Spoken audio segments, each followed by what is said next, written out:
एक वर्दी, इसका असली मतलब क्या होता है? पावर या फिर सेवा? आज हम एक ऐसी ही कहानी देखने वाले हैं जहां सड़क के बीचों बीच दो वर्दियां आमने सामने आ गईं और इस सवाल का जवाब हमेशा के लिए तय हो गया। तो चलिए इस कहानी में गहरे उतरते हैं। तो इस कहानी में एक किरदार है, एक लालची इंस्पेक्टर। उसका इरादा बिल्कुल साफ था। आज इस चेक पॉइंट से जो भी गुजरेगा उसकी जेब खाली होकर जाएगी।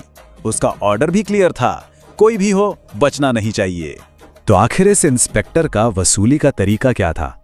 देखिए, ये जितना सीधा साधा लगता है उतना ही शातिर भी था।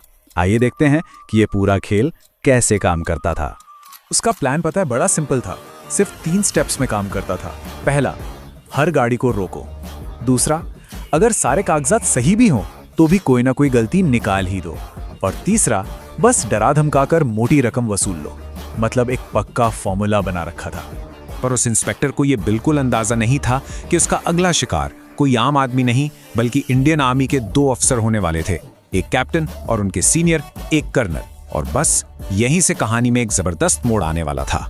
तो अब सीन सेट हो चुका था एक ऐसे टकराव के लिए जहां 2 वर्दियां, 2 अलग अलग सोच और 2 तरह की ताकतें एक दूसरे से टकराने वाली थीं। जीप को देखते ही कांस्टेबल तो समझ गए कि यह सीधे सीधे मुसीबत को दावत देना है। उन्होंने इंस्पेक्टर को समझाने की बहुत कोशिश की, लेकिन जो सत्ता के नशे में चूर था उसे कोई भी चेतावनी कहां सुनाई देने वाली थी। इंस्पेक्टर ने न सिर्फ कैप्टन के ओहदे की बेइज्जती की, बल्कि सीधे सीधे 10,000 रुपए की रिश्वत मांगकर अपनी खुद की वर्दी को भी शर्मसार कर दिया। ये सिर्फ भ्रष्टाचार नहीं था, ये था अपने पद के घमंड का खुला प्रदर्शन। कैप्टन ने मामले को शांति से सुलझाने की कोशिश की।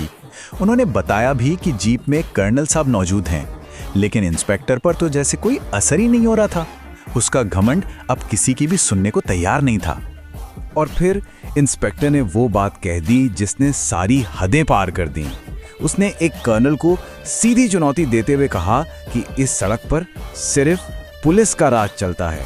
अब ये मामला सिर्फ रिश्वत का नहीं रहा, ये सीधे सीधे अधिकार की लड़ाई बन गया था। तो अब बातें खत्म हो चुकी थीं। ये टकराव अब सिर्फ जुबानी नहीं रहने वाला था, अब एक्शन का टाइम था और माहौल बहुत ज्यादा तनावपूर्ण हो गया था। समझिए, ये सिर्फ 2 लोगों की लड़ाई नहीं थी, ये 2 अलग अलग सोच की, 2 अलग अलग दुनियाओं की टक्कर थी। एक तरफ थी लालच से भरी वर्दी और दूसरी तरफ थी देश की सेवा के लिए पहनी गई वर्दी। एक तरफ था अपना फायदा और दूसरी तरफ था देश का कर्तव्य। और फिर जो हुआ उसने सिचुएशन को एकदम से बदल दिया। कर्नल का एक फोन और आर्मी की टुकड़ी हाजिर। जवाब में इंस्पेक्टर ने भी पुलिस फोर्स बुला ली। देखते ही देखते वो सड़क एक बैटल ग्राउंड में बदल गई, जहां देश के ही 2 रक्षक एक दूसरे के सामने हथियार ताने खड़े थे। जब 2 ताकतवर सिस्टम आपस में टकराते हैं तो आखिर जीत किसकी होती है? चलिए अब देखते हैं कि इस खतरनाक मोड़ का अंत कैसे हुआ और असली ताकत ने अपना काम कैसे किया। अपने सीनियर अफसर को आते देख इंस्पेक्टर ने फौरन पासा पलट दिया। उसने बेशर्मी से पूरी कहानी ही घुमा दी और आर्मी पर ही गुंडागर्दी का इल्जाम लगा दिया। उसे लगा कि वो झूठ बोलकर साफ बच जाएगा। लेकिन अब कमान कर्नल के हाथ में थी। उनकी एक गरजती हुई आवाज ने पूरे माहौल को शांत कर दिया। उन्होंने साफ साफ कह दिया कि अगर एक भी गोली चली तो अंजाम बहुत बुरा होगा।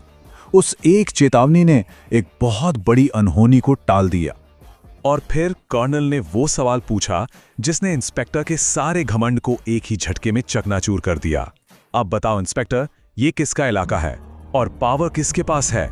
इस एक सवाल के बाद इंस्पेक्टर के पास कहने के लिए कुछ भी नहीं बचा था। और इसके बाद जो हुआ वो बहुत तेजी से हुआ। न्याय हुआ, वो भी ऑन द स्पॉट। इंस्पेक्टर को न सिर्फ कैप्टन से माफी मांगनी पड़ी, बल्कि ऊपर से ऑर्डर आते ही उसे और उसके साथियों को सस्पेंड कर दिया गया और फिर वहीं से गिरफ्तार भी कर लिया गया। तो इस पूरी कहानी से हमें क्या सीख मिलती है? ये सिर्फ सड़क पर हुई एक लड़ाई नहीं थी, बल्कि ये कर्तव्य और भ्रष्टाचार के बीच की एक बहुत बड़ी लड़ाई थी। कर्नल ने अपने एक्शन से ये साफ कर दिया कि वर्दी का असली मतलब क्या है। ये पावर दिखाने का कोई लाइसेंस नहीं है, बल्कि ये सेवा और सुरक्षा की एक बहुत बड़ी जिम्मेदारी है। और आखिर में कर्नल ने जो बात कही वो हर उस इंसान के लिए एक सबक है जो वर्दी पहनता है। उन्होंने याद दिलाया कि चाहे पुलिस हो या सेना, दोनों एक ही टीम है और दोनों का मकसद देश की हिफाजत करना है। अगर रक्षक ही आपस में लड़ने लगेंगे तो दुश्मन तो फायदा उठाएगा ही। तो ये कहानी हमें बस इतना सा याद दिलाती है कि असली ताकत वर्दी में नहीं, बल्कि उस वर्दी को पहनने वाले के किरदार और उसकी ईमानदारी में होती है।